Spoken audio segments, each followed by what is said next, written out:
So I'm going to show you guys what I find to be the best way to be working in 3D, building off of like precedent images.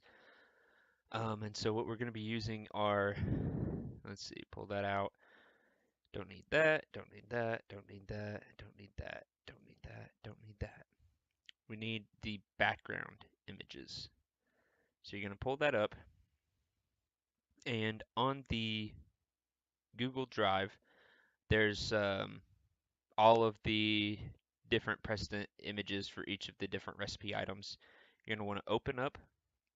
This is on my desktop, or yeah, on my personal storage, but it's also on the Google Drive, which you can download and store onto your own drives or onto your own computer.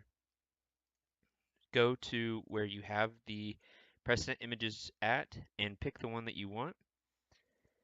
And oh, you don't see nothing. So go ahead and press the 3 on your numpad to get into an orthographic view, and then press 5 to go between orthographic and 3D. So if I'm here and I hit 5, it's going to turn it into an orthographic view, perspective, orthographic, perspective, orthographic. And so in this view, you hit 3, and now you can see it in all of the views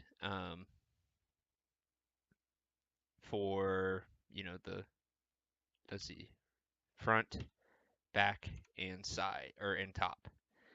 If you press 1, you see the front. If you press 3, you see the side. If you press 7, you see the top. So let's go to the front view, press 1, and we really don't want to see this specific image in top view. We want to see it in the front and side view.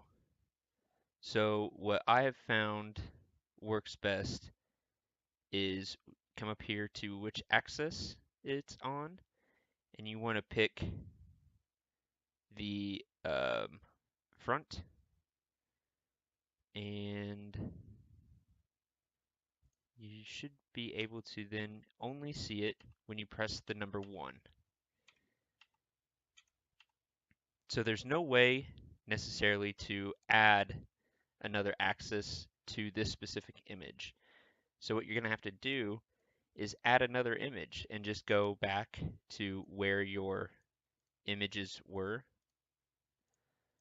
and add that image in again and put it to the other side. I think it's left. So if we go to 3, no, let's change that to right. There we go. 1, 3, 1, 3.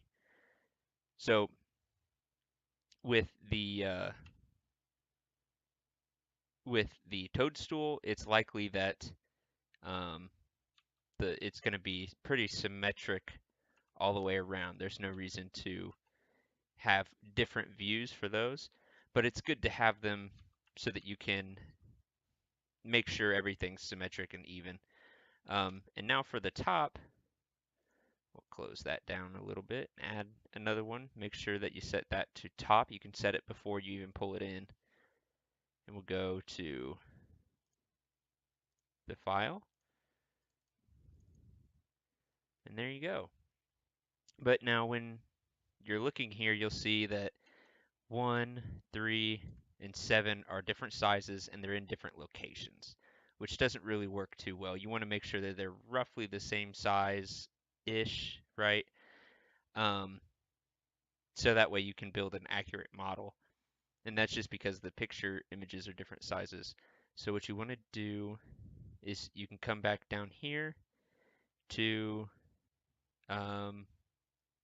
these type of things. So this will scale it depending on like where it's centered on.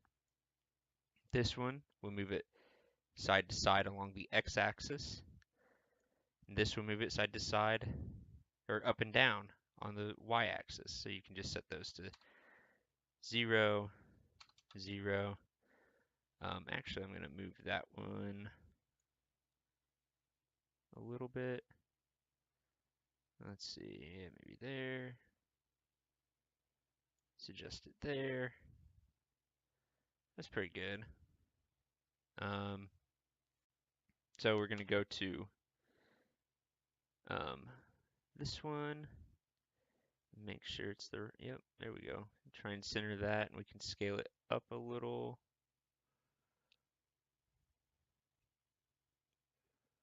There we go.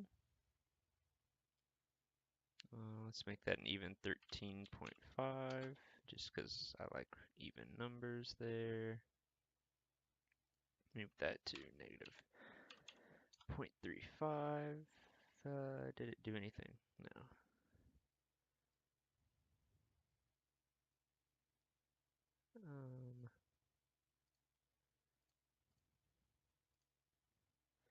Negative 0.4 it is. Negative 0.5 it is. There we go. Just trying to get that even on that stem. So let's make sure we know that we can just measure it from the same one here. So now toadstool 2 here, negative 0.5, 0, 0, and 13.5. There we go. All right, so now